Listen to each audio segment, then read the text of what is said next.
Good day, students. Your tutor, Tate Shikongo, for Certificate Policing, Investigative Principle 1B. This is an examination-based conduct class. So I'll take you through to the scope. The scope of the examination conduct class is the introduction, aims of the conduct class, the structure examination paper and assessment, course outline and scope, and in the end, the conclusion. In qualifications, the BTech degree, forensic investigation, certificate in forensic audit, a fingerprint expert, attend various specialized training courses. The aims of the conduct class is preparation for August 2017 examination, best possible chances to do well, provide a framework for the preparation, a continuous assessment, calculation marks, questions paper structure, mark allocation, questions level of difficulties, and verb levels. Continuous assessment of calculation marks. Continuous assessment per the module consists of one assignment of 120 marks for modules of 20 credits. A 50% continuous assessment mark is required for admission to the examination. The duration of the examination for 12 credits is 2.5 hour written examination of 120 marks. A final pass mark of 50% is required, calculated by 60% of the examination mark and 40% of other continuous assessment mark. A sub-minimum of 50% must be attained in the examination. Example, suppose assignment continues, assessment mark of 50 points, examination mark of 50 points, 40% of 50 points equal to 20, 60% of 50 equals to 30, the final mark will be 50 points. The setting and marking of the examination papers are moderated. The structure of examination paper. The examination paper consists of 4 questions. Question 1, 60 marks. Question 2, 36 marks. Question 3, 12 marks. And lastly, question 4, 12 marks. Or alternately,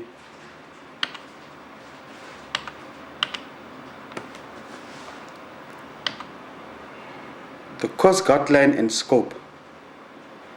Guidelines of investigation and the importance of witness statements. Purpose of criminal investigation is to gather facts and other information for examination, to determine whether a crime has been committed and if there is a violation, the identity of the perpetrator, to collect, preserve, and preparation of evidence that will be admissible and effective before a court to convict the accused. Importance of witness statement. Available to refresh the witnesses' memory when testifying in court. It gives direction to the testimony of the witness in court. Able to submit a proper document, which is normally quality checked when the witness is an expert. Enhanced production due to the fact that such a statement could be prima facie evidence and the expert witness doesn't have to appear in court. Importance of witness statement. Enhance the court process as the statement needs to be submitted to the defense in 40 days before the court date. It provides direction regarding the chain of custody, Article 212, subsection 8, subparagraph A of the CPA. Relevant information is recorded. relevant information is recorded, could be utilized at any time during the investigation process. Evidence and the meaning. Evidence is anything that is properly admissible in court and that will aid the function of the criminal proceedings in establishing guilt or innocence. Evidence is means by which facts are proved in a lawsuit. The evidence and different such methods. Summary on what evidence means. Evidence includes written material such as contracts and deeds, verbal testimony, and objects such as guns and knives, which a court allows in determining if something disputed in court is a fact. Evidence includes all the means by which the truth of an alleged fact is submitted to scrutiny. Evidence is the means of providing proof of something and may be given orally in writing by means of documents and through objects, real evidence. We have different forms of evidence. Why proper collection? Oral evidence. Evidence is usually presented orally under oath in the presence of the public and the parties to the case. It is subject to examination. Real evidence. Real evidence consists of things which can be examined by the court as means of proof. Real evidence refers to those exhibits which are shown in court. For example, a blood-stained murder weapon or a stolen good. Computer-generated evidence. Computer printouts are copies of original documents which are stored in electronic form on a disk and is sometimes the best available evidence. Video and recordings. It was held in State versus Ragobin, 1986, subsection 4 in South Africa Court, that there is no difference between video and audio tapes. It was also decided that both of these types are documentary evidence. In State versus Mbulo, 1986 in South Africa Court, the court ruled that video films is not a document and that video and tape recording constitute real evidence. Computer-generated evidence continue. In State versus, the court ruled that video film is not a document and that video and tape recording constitute real evidence. Photographs and films. Photographs and films may be documentary or real evidence when they are presented because they were stolen. They are real evidence. When a photograph is presented to prove what was recorded by the camera, it can amount to documentary evidence. Evidence and there's different such methods. We have a will method. In this type of method, the center of the crime scene, for example, a corpse is the starting point. Different officials are placed in each portion of circle and they start searching from the center outwards. This method can be used in large open spaces. A spiral method. In this method, the investigating officer will start his search from the outside and work his way to the center of the crime scene. This can also be conducted by several searchers simultaneously. This method can be used in a small area. A zone method. In this method, the crime scene is divided into zones.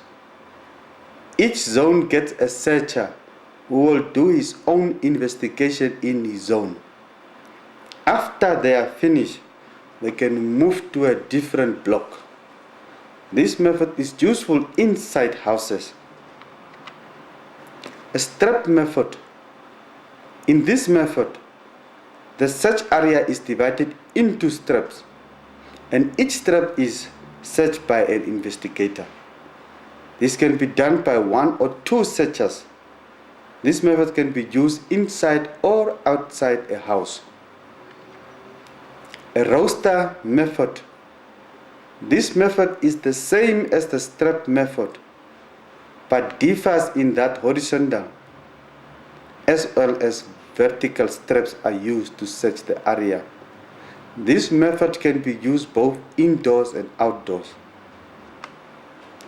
Collection of evidence. The crime scene officer and the chain of custody. Upon arrival, the crime scene officer should always stop and carefully observe the entire scene before anything else. It is not enough to just gather evidence from the scene. The crime scene officer has to evaluate what that evidence is telling him. Crime scene officer must always remember to maintain the chain of custody from the time it was found until it is presented in court. The scene of crime management. Evidence collection sheet. Who found the evidence, who collected it, and who processed it? All these questions must be answered and documented. A preliminary survey. The crime scene officer must initiate a preliminary survey, a walkthrough of the crime scene. Make observation about how the crime was committed and the type of evidence most likely to find. Once the walkthrough is completed, the crime scene officer will know what they are dealing with. The functions of a crime scene officer. Determine the expert personnel and equipment to reconstruct the crime scene. Identify and protect transient evidence. Consider whether evidence appeared to be moved. Prepare narratives condition of the incident scene. What should be present, what is not observed, and what is out of place. Consider situational factors such as doors open and locked, windows open and closed, odor and temperature. Identification of a potential collection point for important evidence. Prevent contamination, hands in pocket. During the collection, the process followed by photographer is imperative, which is described as first get out the camera and take pictures. The initial picture should be overall view of the scene and the evidence. This should be representation of the scene in each pristine state, without markers giving a comprehensive view of the scene. Next, narrow the scope of the pictures to specific area of the scene. Use markers to show the orientation of items in relation to each other. A frame markers, placards, or survey markers may be used depending on the location and the size of the evidence. During the collection, the final set of photos should be close up. Close-up photos should include a scale and a frame marker, which will correspond with the item number used on the evidence custody sheet. When the crime scene officer photographs the scene, enough photographs must be taken.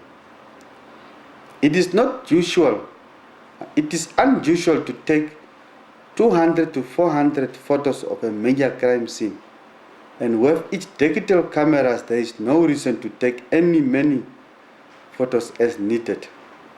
On the other hand, don't take pictures just to take pictures. Make sure photos are taken of things that are relevant to the case. Documenting of evidence. While finding evidence is important, documenting is also essential. In order to do it right, the crime scene officer needs to photograph the scene. Use scales or other markers with photographs. Collect the evidence and then record the information about the evidence on the evidence custody sheet. The chain of custody form. Chain of custody, the final method of evidence documentation is the chain of custody form. The chain of custody form is written records of all evidence transfer from the crime scene to possession of a court or the clerk of court.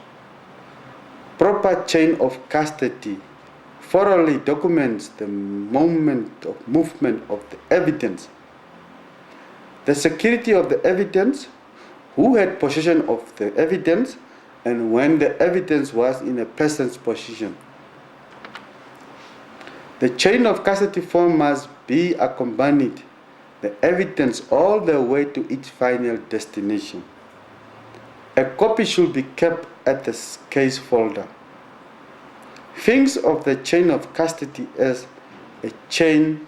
If one link should be broken, the chain is broken, and the evidence collected may be ruled as inadmissible. Details that should be listed on the chain of custody form. A description of the evidence in each container.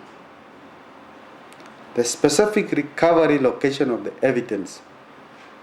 The case number, the date and time it was collected, who collected it, whether or not the evidence container was sealed upon transfer to another individual, who received the evidence, the dates and times of any evidence transfer, who delivered the evidence, and the final deposition of the evidence. The chain of custody form. Working with exhibits. Limit the number of individuals handling evidence. Confirm that all names, identification numbers, and dates are listed on the chain of custody document. Ensure that all evidence package is properly sealed and marked prior to submission. Obtain, sign, or otherwise secure receipt upon transfer of evidence. When processing crime scenes, you will encounter many different types of evidence. Carefully collect identified items and then place them in an appropriate package to be sent to the laboratory. Label each package with proper case number and keep a clear record of all the steps performed. Fewer people who handle the evidence, the fewer people who have to go to court to testify. Small items should be carefully packaged or they could be lost. Small items such as hair and fiber on clean paper or in a clean envelope and then place them in a larger envelope. Once these kinds of evidence are safely stored in an appropriate envelope, the envelope can be properly sealed and labeled. Large items. like pillows and comforters, should be placed in paper bags or wrapped in brown craft papers. Of course, some items like cars and SUVs, or even stereos, TVs and computers are too large to be packaged, but they still need to be documented with proper label. Firearms. First, make sure that the weapon is unloaded, it is cleared and safe. The firearm should then be packaged in a box specifically designed to hold the fire weapon in place. The outside package label must indicate that the weapon has been cleared. If the weapon has blood or tissue, mark the package with biohazard label. This label is important because it will alert the lab to safety issues and will also indicate that biological testing need to be done before ballistic testing. Also remember that the ammunition from firearms should be packaged separately. Wet items such as bloody clothing must first be air dried or placed in a breathable packaging material or they will mold. To dry bloody clothing, collect it from the crime scene and place it in a paper bag to transport it to your station. At the station, hang up the clothing and let it dry. While it's drying, place white paper bags under the clothing to collect any trace evidence that falls. Be sure to retain the transport bag and white paper bags as evidence. In arson cases, arson evidence also requires special package. For this type of evidence, the packaging that will prevent vapors from escaping is needed. Use either clean unused metal paint can or heat sealed nylon arson bags. Not to use traditional vapor barriers bags, it is made of oil-based products that will interact with any accelerants that might be present in the evidence. Steps in handling of exhibits after it has been recognized. You need to protection, the sample degradation or bacterial contamination, documentation, collection, packaging and marking, preservation before delivery to lab and in the laboratory, identification, comparison, individualization, disposition, and reconstruction. Investigative interviewing. Investigation can be defined as the discovery of relevant facts, the making of inference of these facts, the reconstruction of the scene of incident, the identification and apprehension of the offender, the preparation of the case for the prosecution and trial of the suspects. Investigation is also refers to activity directed to the identification and apprehension of alleged criminals and the accumulation and preservation of evidence regarding the alleged crime. Interview. The interview of witnesses and suspects is the main function of investigator because it is by the method of interviewing the investigator can gather the needed information to prove the crime or incident from people. To interview is to talk to people and to question them to gather specific information. For example, own words. Interrogation. When there is no willingness the situation changes and the process is referred to interrogation. Interrogation refers to conversation between the interrogator and the suspect, during which the suspect is accused of involvement in a particular incident or group of incidents. For example, own words. The characteristics of an interview is non-accusatory. The purpose is to gather information, may be conducted earlier during the investigation, may be conducted in a variety of environment, is free-flowing and relatively unstructured. The investigator should take written notes during formal investigation. Characteristic of an interrogation: accusatory, involving active persuasive. The purpose is to learn the truth, conduct controlled environment, only conducted when the investigator is reasonable of the suspect's guilt. The investigator should not take any notes until the suspect has told the truth and is fully committed to that position. Admission.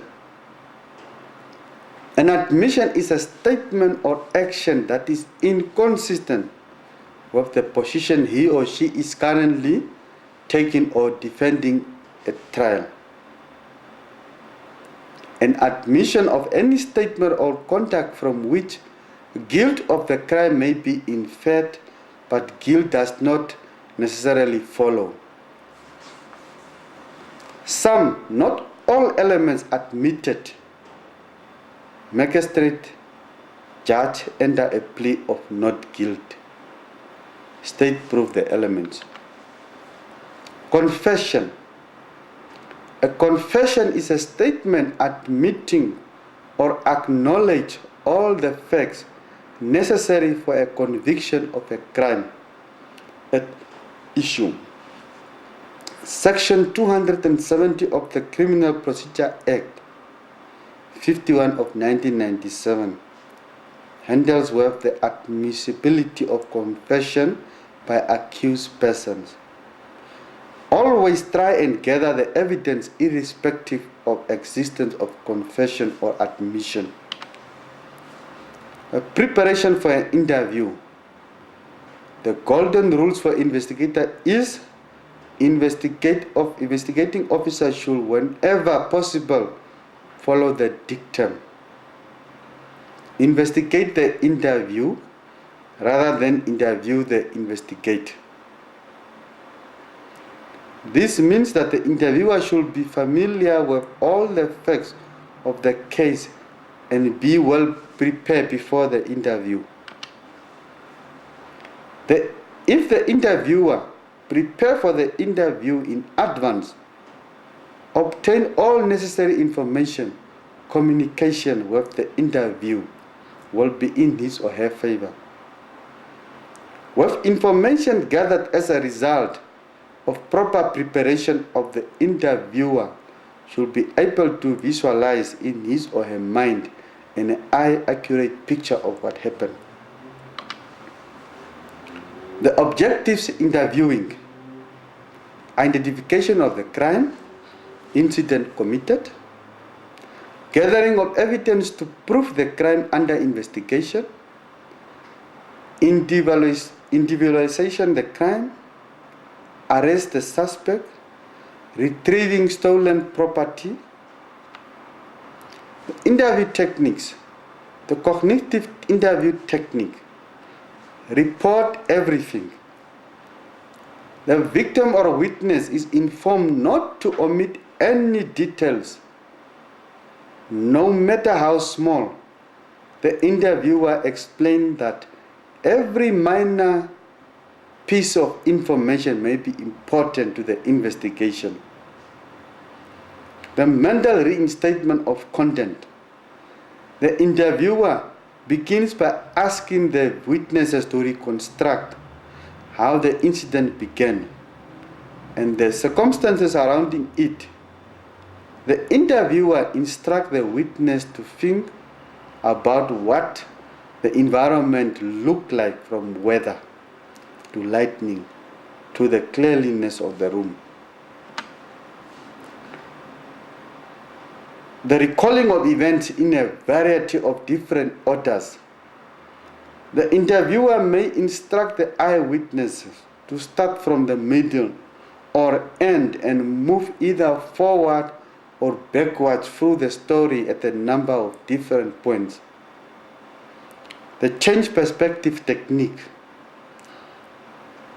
Ask the witness to change the roles with another person in the incident and to consider what he or she might have seen. Ask them to mentally change their position and ask what they have seen from their location. Ultimate object technique as an interviewing technique. The only aim of the technique is to get a confession.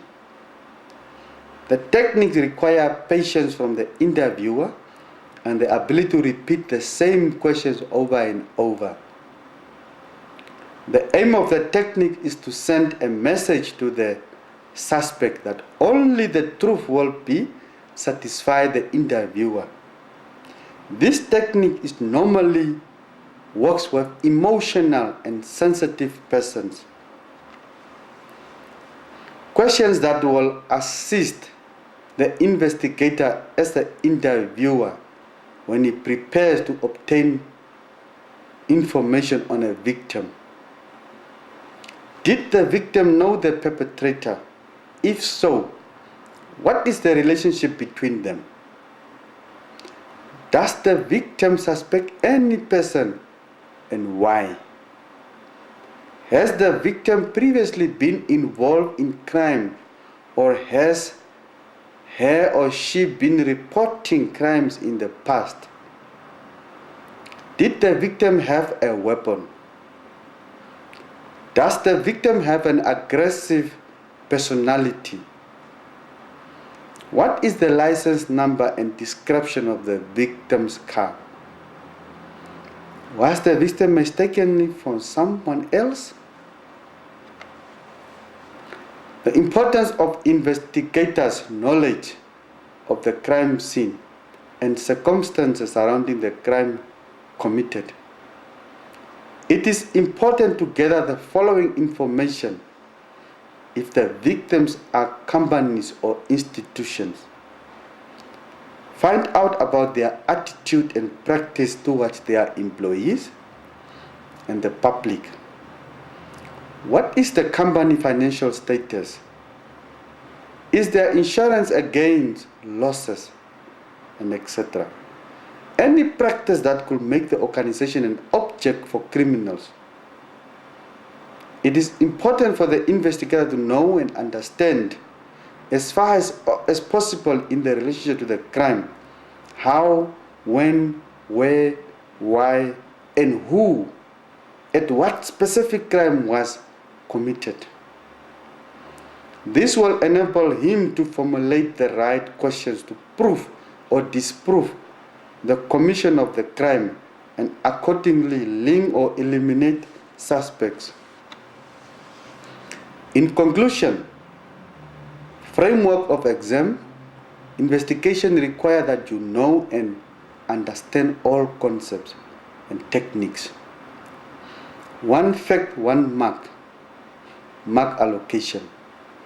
Number your facts, use bullet points if necessary.